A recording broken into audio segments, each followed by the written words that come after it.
This is Richie Venton, the Scottish Socialist Party Trade Union Organiser. News items every week highlight the fact that we live in a brutally class-divided society and that the governments in charge have absolutely no intention of taking measures to fundamentally change that criminal situation. That applies to the Labour government, but also I have to say to the SNP government in Scotland. We see the British Chancellor Rachel Reeves conducting a very poor example of ham acting with mock shock horror at the sudden discovery of a £22 billion black hole in government revenue. Was she not listening? In previous podcasts, which I assume she didn't listen to, we warned of a £19 billion black hole and in fact quoted the authorities such as the IFS, the Institute for Fiscal Studies, which accused both Labour and the Tories of throwing a blanket of silence over the plans to carry out such measures of public sector cuts to that scale. Labour indulged in outright denials of that during the general election. The question now is how they're going to fill that hole. I think first of all we have to keep things in perspective. 22 billion sounds a big debt. 22 billion out of 1,220 billion keeps it in perspective. And also when Rachel Reeves talks about debt, government debt being 99% of GDP, that's nothing compared to the 250% of GDP that the government in 1945 faced. And yet they introduced the health service.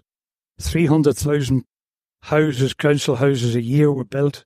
They introduced improvements in education and other services. So where there's a will, there's a way. And now we have the nauseating chorus of tough choices.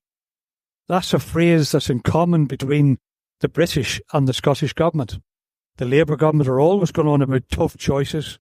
And now I've recently seen Shona Robinson and others talking about the same thing, of facing tough choices.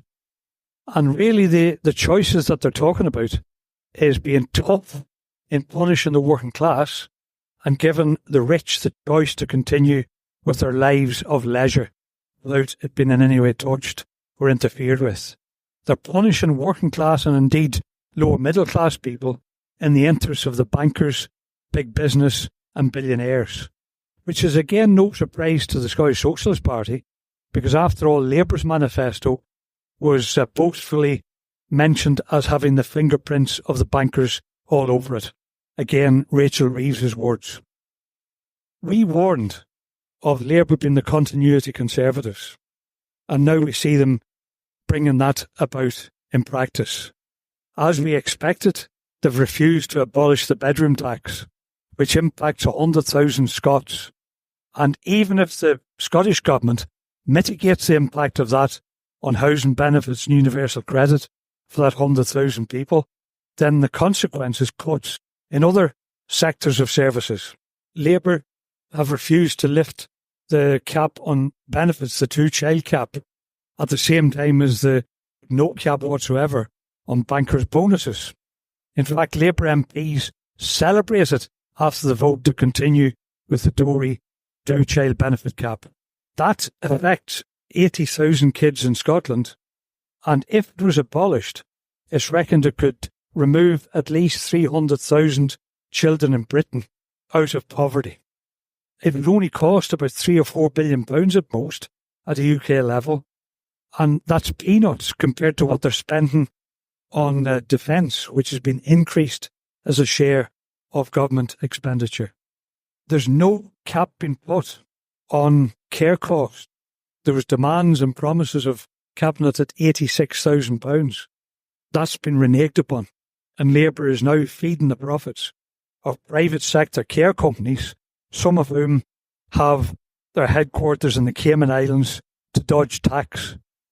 That's at a time when Age UK say that 2.6 million people already, before that, are not getting the care that they require.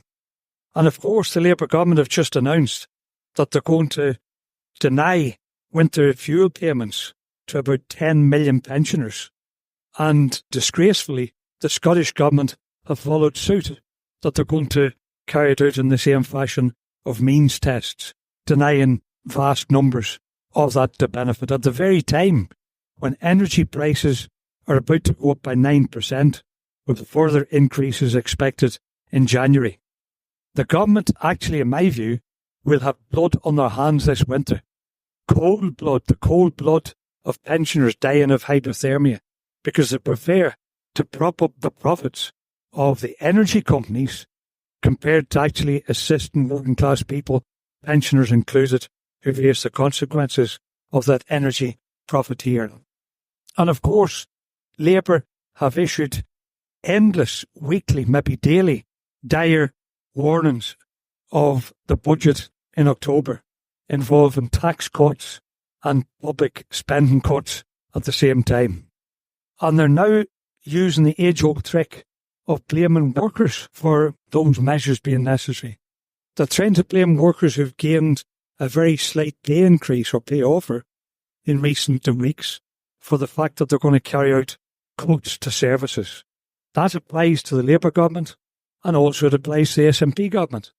Because in both cases what they've said is that when they've offered something like 5% to local government workers down south, health workers, civil servants and others, and 22% to junior doctors over 2 years, then number one, that indicates that threats of strikes and strike action actually works. It forces concessions out of the government.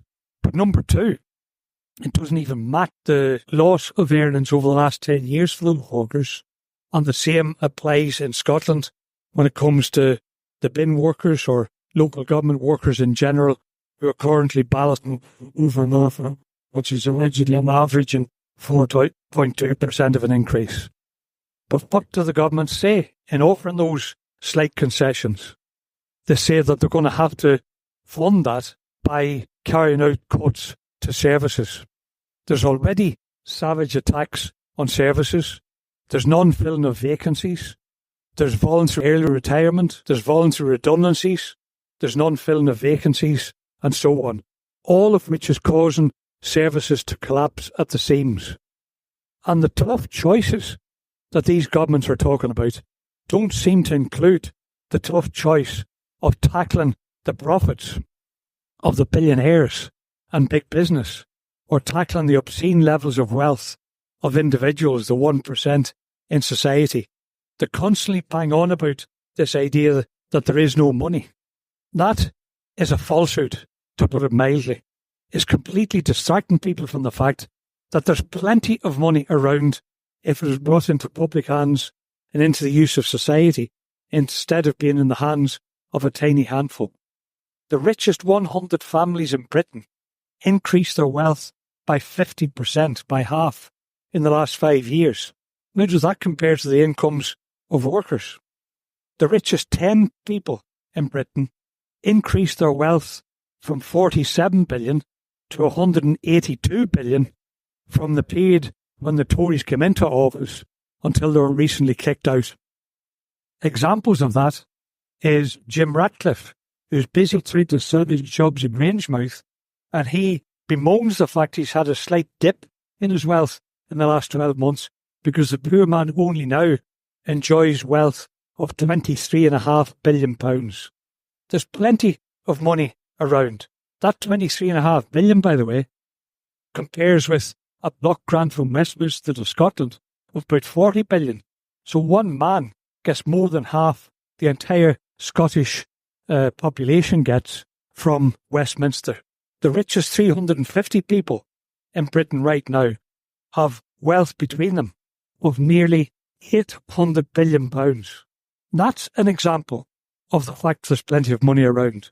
Or to put it in more recent figures, the FTSE 100 biggest companies, the chief executives thereof, on average, are on incomes of nearly £5 million each.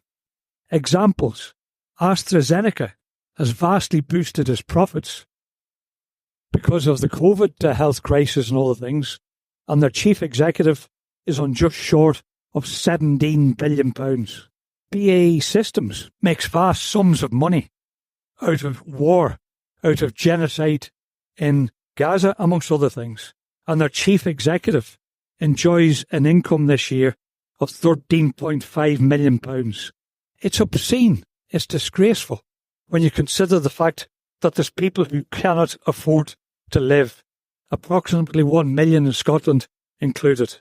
And then when the governments of Scotland and Britain tell us there is no money, we have to choose between tax increases on the working class and cuts to jobs and cuts to services, and in fact they're carrying out all three of those, then they seem to forget the fact that there's record profits for a number of big companies and big sectors of the economy. Banking is having a field day in terms of profiteering. HSBC saw their profits increase by 80% last year. They enjoyed £31 billion in profit, and Lloyds up to £7.5 billion by increasing more than half. Shell is one of the most profitable companies in the world, and certainly in Britain, just short of £280 billion last year. And of course, they're thrashing the planet, cutting jobs, and jacking up the prices of energy to households. In general, the point I'm making, when you also add in Tesco's, £61 billion of profits last year. In general, the point is, there's plenty of money, but it's in the form of profits, where profits have vastly increased and the wealth of individuals has vastly increased, but the wealth of society as a whole, when it comes to the rest of the population, the 99%, is shrinking, both in terms of wages and the social wage, as you could call it, of services being provided by the government. So the Scottish Socialist Party thinks that instead of talking about a false choice, a false tough choice between attacking jobs and attacking wages and taxing the working class, that they should tax the rich and they should socialise the wealth of society. They should tax the rich by, for example, if you increase corporation tax to the level it used to be in the early days of Maggie Thatcher's government, you would increase the income to the British Exchequer by an absolute minimum, according to my sums, of £85 billion in a year. Imagine what you could do with that for the health service, for education, for wages, or whatever. Or if you brought income tax levels up to the level they were at that same time of the early year of Maggie Thatcher, when it was about 83% instead of 40%, imagine the increase for services that will provide. Taxation, in our view, as socialists, isn't the whole solution. It's only one part of the solution. Because unless you have ownership of the production of wealth, you cannot fundamentally provide for the people that produce that wealth in the first place, the working class majority in society. So I believe that the time is rotten ripe to demand that the Labour government, who is the levers of power ultimately, potentially, being the Westminster government, that they should carry out nationalisation, public ownership, democratic public ownership of the banks, of the energy companies like Shell and BP, of the big supermarkets, and all these other profiteering giants who currently are dictating to the population of the country and making vast profits at the expense of wages and job and services. They should bring them into public ownership and therefore take the tough choice to make profit something that they tackle instead of treating it as some kind of holy grail that cannot be touched. Because right now when they talk about the tough choices, it's as if profit on the obscene levels of wealth of the super wealthy, of the 1% or even of the 5%, the 5% being those on incomes over 81,000, the 1% get a minimum income of 180,000. Instead of leaving them alone, they should tackle their wealth and bring it into social ownership. That's the way to make the choice of providing for all in decent wages, decent services and decent provision of jobs.